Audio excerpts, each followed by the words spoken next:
नमस्कार दोस्तों, स्वागत है आप सभी लोगों का एक बार फिर से। मेरे प्यारे मित्रों, आज का जो वीडियो का विषय है वो बहुत ही सुंदर है। ये वीडियो देखने के बाद फिर आपको अन्य वीडियो देखने की जरूरत नहीं पड़ेगी।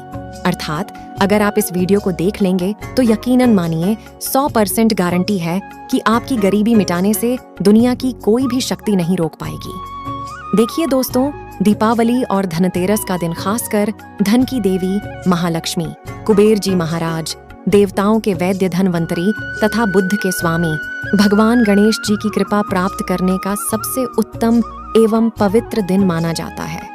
दोस्तों, वीडियो को ध्यान से देखना, तब आपको समझ में आएगी। मैं ऐसी जानकारी आज के इस वीडियो में आप लोगों को बताऊंगी जो आप लाखों रुपए भी खर्चा करेंगे, फिर भी इस प्रकार की जानकारी कोई भी नहीं बताने वाले। ऐसा माना जाता है कि धनतेरस के दिन कुछ भी चल एवं अचल संपत्ति को घर में खरीद कर लाया जाए तो इसका प्रभाव 13 गुना ज्यादा बढ़ जाता है। इसलिए लोग धनतेरस के दिन कुछ ना कुछ खरीद करके अपने घर में जरूर लाते हैं और इस दिन खरीदे गए जो सामान होते हैं वो लंबे समय तक टिका रहता है। एंड अगर कुछ न खरीदें पाए तो इस दिन एक मुट्ठी साबुत धनिया घर में खरीद करके लाए, क्योंकि धनिया का संबंध धन की देवी महालक्ष्मी से होता है। धनतेरस की रात धनिया पर इत्र लगाकर के चारों दिशाओं में छिड़क देने से ही इत्र युक्त जो धनिया होता है वो धन को चुंबक की तरफ खींचने का काम करता है, क्योंकि जो इत्र की सुगंध होती इससे माँ लक्ष्मी बेहद प्रसन्न होती है। यही कारण है कि इत्र की तरफ महालक्ष्मी जल्दी आकर्षित होते हैं और धनिया स्वयं धन की देवी माँ लक्ष्मी के स्वरूप कहे गए हैं। इसलिए इत्र लगाकर के धनिया को घर के उत्तर दिशा में या फिर संपूर्ण दिशा में अगर आप धनतेरस के दिन छिड़काव करते हैं तो बिल्कुल ही आपके घर में धन की देवी माँ लक्ष्मी का स्थायी वास हो जाता है। दोस्तों, वीडियो ध्यान से देखना। आज मैं आपको लोगों को 3 प्रकार की ऐसे पौधे के बारे में भी बताऊंगी जिससे धनतेरस के दिन अगर आप लगा लेते हैं तो यकीन मानिए इस पौधे के आकार जैसे जैसे बढ़ेंगे वैसे वैसे आपके घर में धन संपदा आना शुरू हो जाएंगे। और हाँ, वीडियो को ध्यान से देखना, तब आपको समझ में आएगा। दोस्तों, आप हमारे वीडियो को देख रहे हैं तो आप हमारे विवश नहीं बल्कि आप हमारे परिवार के सदस्य हैं। सन्यासी जी के एक यूट्यूब चैनल ही नहीं बल्कि आप सभी दर्शकों का परिवार है। अगर आपको किसी भी प्रकार की कोई समस्या है तो बिल्कुल ही आप कमेंट बॉक्स में पूछें, आपकी मदद की जाएगी। तो आइए इस वीडियो में जानते हैं धनतेरस एवं दीपावली के दिन किए जाने वाले उपाय के बारे में। इसके बाद मैं आप लोगों को 3 पौधे के बारे में बताऊंगी जिससे यह 3 में से कोई भी एक पौधा आप अपने घर में लगा लेंगे तो इस उपाय को करने के बाद आपकी गरीबी मिट जाएगी।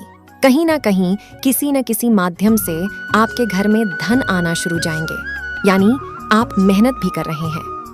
एंड मेहनत के अकॉर्डिंग आपको जितना सफलता मिलना चाहिए वह नहीं मिल पा रहे हैं, तो इसे लगाने के बाद आप यकीन मानिए आपको सफलता मिलना शुरू हो जाएगी। आपके घर में तेजी से धन का आगमन शुरू हो जाएगी। अब चलिए मैं आप लोगों को कुछ उपाय बता दूं, लेकिन इससे पहले अभी तक आपने वीडियो को लाइक नहीं किया है तो वीडियो को लाइक कर दीजिए और चैनल को सब्सक्राइब जरूर कर लेना और कमेंट बॉक्स में जय माँ लक्ष्मी जरूर लिखना। तो दोस्तों, दीपावली या धनतेरस के दिन मोर पंख पर इत्र लगाकर के घर के उत्तर दिशा में रखें, क्योंकि उत्तर दिशा को धन की दिशा माना जाता है। जो उत्तर दिशा होता है यह देवी और देवताओं की दिशा होता है। तो मोर के पंख घर के उत्तर दिशा में लगाने से घर के कितने भी बड़ा वास्तु दोष घर में क्यों न लगा हो, वास्तु दोष मिट जाते हैं एवं घर में सुख शांति एवं संपन्नता लाता है और घर में सुख शांति का वास होता है। उत्तर दिशा में मोर का पंख लगाने से घर में अगर आपकी कमजोर वास्तु है उसे ठीक करने का काम करता है। अब चलिए मैं एक और उपाय बताती हूँ। तो इस दिन 5 पीली कौरी को लाल कपड़े में बांधकर पैसे के घड़ियों के साथ में जरूर रखें। बहुत से लोग धनतेरस के दिन धन रखने के स्थान पर कौरी रखते हैं, क्योंकि ऐसा माना जाता है कि कौरी माँ लक्ष्मी की सगी बहन है, क्योंकि महालक्ष्मी भी समुद्र से निकली है और कौरी भी समुद्र से निकली है। दोस्तों, कौरी में यह स्वाभाविक गुण पाया जाता है कि जिस स्थान पर कौरी हो उसी स्थान पर लक्ष्मी को आना ही पड़ता है और गरीबी को मिटाना पड़ता है। और आपको कैसा भी तकलीफ हो उसे दूर करना ही पड़ता है।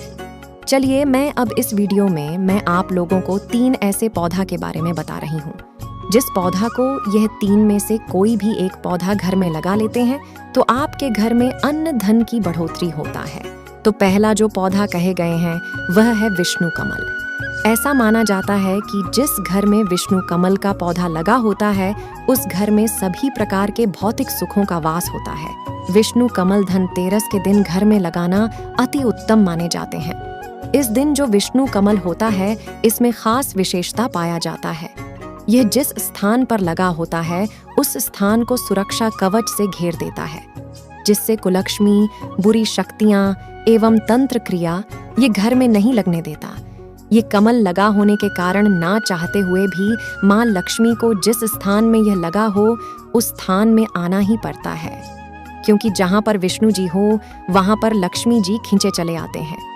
दोस्तों, माँ लक्ष्मी को धन की देवी कहा जाता है, लेकिन धन देने का अधिकार भगवान विष्णु जी को है।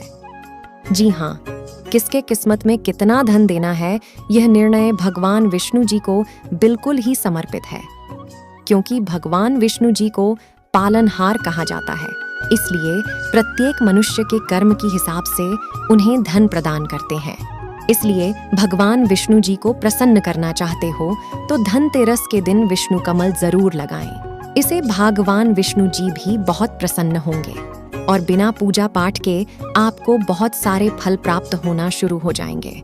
इसके बाद आप चाहते हो तो घर में लक्ष्मी कमल भी लगा सकते हैं। लक्ष्मी कमल का पौधा भी विष्णु कमल की तरह ही होता है। इस कमल में माँ लक्ष्मी जी की शक्तियाँ एवं स्वरूप बसती हैं।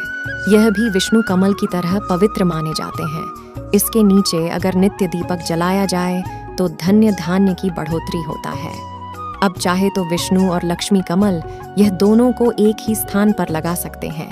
ये दोनों को अगर आप एक ही स्थान पर लगाते हैं तो दोनों का प्रभाव 1000 गुना ज्यादा बढ़ जाता है।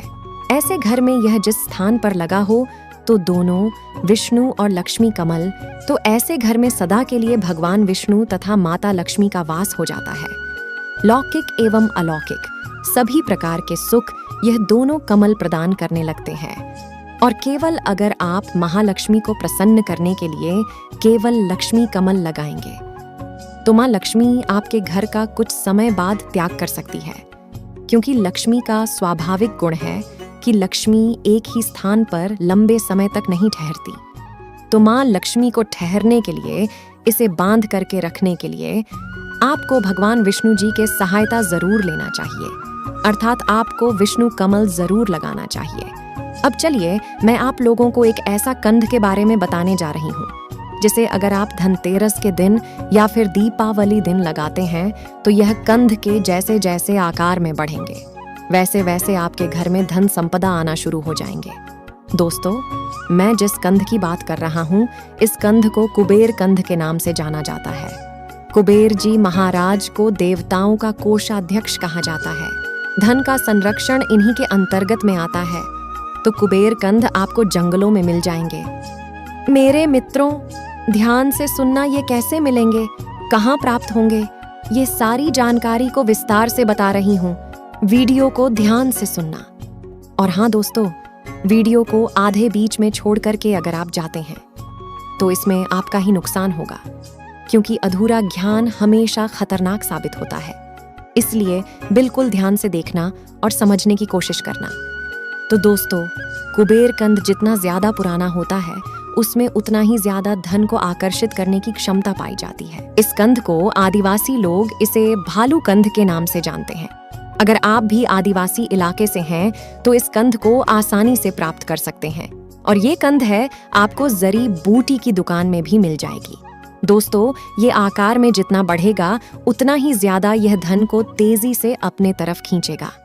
तो अब चलिए इस वीडियो में मैं आप लोगों को बताती हूँ कि किस प्रकार से आपको इसे धनतेरस के दिन प्रयोग में लाना है। तो दोस्तों, धनतेरस से पहले आप इसे खरीद करके ले आइए या फिर आदिवासी लोगों के पास में जाइए, ये कंद आपको दे देंगे।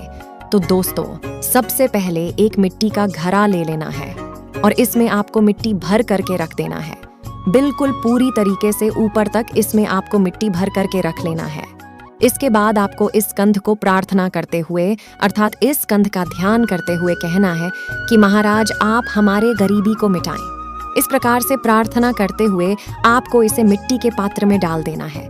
फिर आपको इसे घर के उत्तर दिशा में रख देना है। ध्यान रहे कि आपको इसे घर के उत्तर दिशा में धनतेरस या दीपावली के दिन रखना है, जिससे यह कंद जैसे जैसे आकार में बढ़ेगा वैसे वैसे आपके घर में तेजी से धन एवं संपन्नता आना शुरू हो जाएगी। आपके घर में लौकिक एवं अलौकिक सुख आना शुरू हो जाएंगे। दोस्तों, वनस्पति शास्त्र के अनुसार अगर आप इस कंद को निर्धन के घर में भी लगा देंगे तो कुबेर महाराज की कृपा से वह निर्धन व्यक्ति भी दूसरों को दान देने में समर्थवान बन जाएगा। इतना धन संपत्ति प्राप्त हो जाता है कि 7 पुश्ती तक ये धन खत्म नहीं होने देता। तो दोस्तों, हमने आज के वीडियो में मैं आप लोगों को 3 उपाय बताई हूँ। ये 3 उपाय में से आप चाहे तो विष्णु कमल लगा लीजिए या फिर आप चाहे तो कुबेर कंद लगा सकते हैं। अर्थात 3 उपाय जैसे जैसे कौरी का प्रयोग, मोर पंख का प्रयोग और धनिया का प्रयोग बताई हूँ। ये प्रयोग जरूर कीजिएगा, जिससे आपकी दिन दुगनी रात चौगुनी प्रगति होगी। आपके बंद किस्मत के ताले खुल जाएंगे। देखिए दोस्तों, जो टोने टोटके होते हैं इसमें विश्वास होना बहुत जरूरी है। आप विश्वास रखेंगे तो आपके सामने में पत्थर भी भगवान है, और अगर आप विश्वास नहीं रखेंगे तो भगवान भी आपके सामने पत्थर तुल्य हो जाते हैं। तो इसलिए टोने टोटके में विश्वास होना जरूरी है। मेरे मित्रों, मैं आशा करती हूँ कि छोटे से जानकारी आपके जीवन में कल्याणकारी और मंगलमय साबित जरूर होंगे। तो आज की जानकारी यहीं पर समाप्त करती हूँ। मेरे प्यारे मित्रों, ऐसे ही ज्ञानवर्धक जानकारी के लिए वीडियो को लाइक करके चैनल को सब्सक्राइब जरूर कीजिएगा और जाते जाते कमेंट्स में जय माता लक्ष्मी जरूर लिखिएगा।